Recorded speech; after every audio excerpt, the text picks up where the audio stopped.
have the autonomic nervous system, we have the sympathetic nervous system, which is really an emergency system that we're not supposed to be in unless there was a reason to be running from something or feel that we need to fight something. But as we find ourselves in our modern society that we walk around during the day stressed out, or we can be now sitting in front of our computer upset about something we see on the screen and be reacting to it, as opposed to being relaxed and being peaceful and having endorphins flowing through our body and have our physiology relax, which also affects our brain. It actually opens up the prefrontal cortex and the neocortex, which are the higher functions of the brain. In the sympathetic reactive part, there's only fight or flight. So we lose our creativity, and we're going to see that it impacts us in many ways in our health.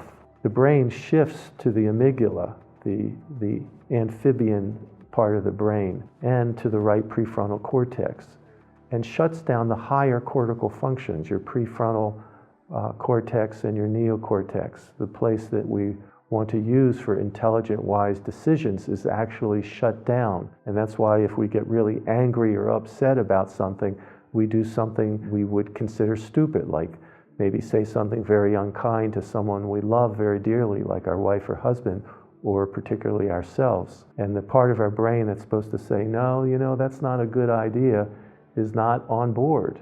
So when we're in stress, we're not thinking clearly. The brain is the organ that turns on the stress, but it's also the organ that has to turn off the stress.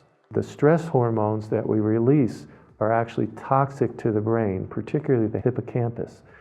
But this is the part of the brain that is supposed to shut off the flow of glucocorticoids after a stressful event is over and to settle us down.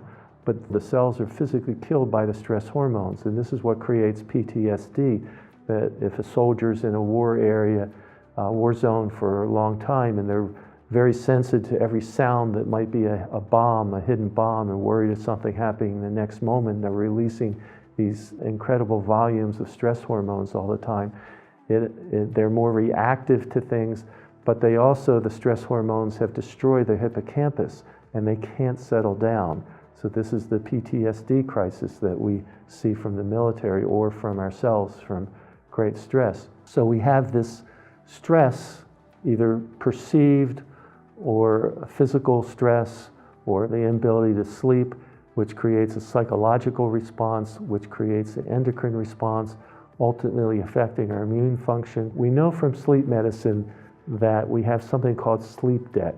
If we only get 6 hours sleep instead of 8 hours sleep, and the next night we get our 8 hours sleep, we still have a sleep debt of 2 hours. At Stanford, they did research and they found the average student needs to sleep an extra 40 hours to get caught up to what they've missed. So we could say that we have at night a lack of restoration, a lack of settling down and peacefulness, of getting into these deep states of refreshment that we need for the night. And we could see that as a growing problem. We've forgotten how to relax. We have strong habits of stimulating our physiology all day, of reacting to things, and this becomes a very strong pathway that now we have to regrow and remember this other pathway of being peaceful and relaxed in our life. And we do have mechanisms of controlling this. Unfortunately, we're sitting on it a lot and don't even realize we have it. And that mechanism is how we breathe. Breathing properly. You've heard the statement, if you've gone to a yoga class or you're upset or you're talking to somebody, breathe into your belly, breathe into your belly. And that breathing and the diaphragm going down stimulates the relaxation response. It actually guides your autonomic nervous system to peacefulness.